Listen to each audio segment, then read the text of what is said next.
Ayan, tinatanong ni Idol kung ilang beses ko raw iniinom itong apple cider vinegar laban sa aking acid reflux. Idol ko, before kasi okay na ako ngayon eh. Controlled ko na yung acid reflux ko, alam ko na yung mga ginagawa ko. Pero dati, nung kasagsagan ng acid reflux ko yan, hyperacidity, or whatsoever kung paano natin yung tawagin, 3 beses sa isang araw, Idol ko. Okay, bago mag-breakfast, ulitin ko 1 tablespoon, isang kutsara ng apple cider vinegar, ihalo mo sa isang basong tubig.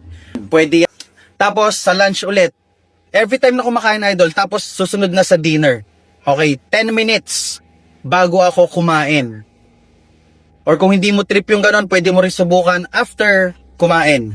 Right after mong kumain, yung iinumin mong tubig, lagyan mo na ng isang kutsarang apple cider vinegar. Yung malaking naitulong talaga sa akin ng apple cider vinegar plus sumeksi pa tayo, Idol ko. Ngayon, every morning, ginagawa ko pa rin yan. Pagkagising sa umaga, 1 tablespoon of apple cider vinegar. Minsan, hinahalo ko pa yan sa 1 lemon, Idol ko. Tapos warm water. Okay, kalahating boiling, kalahating room temp ng tubig. Ay, ang sarap yan sa morning.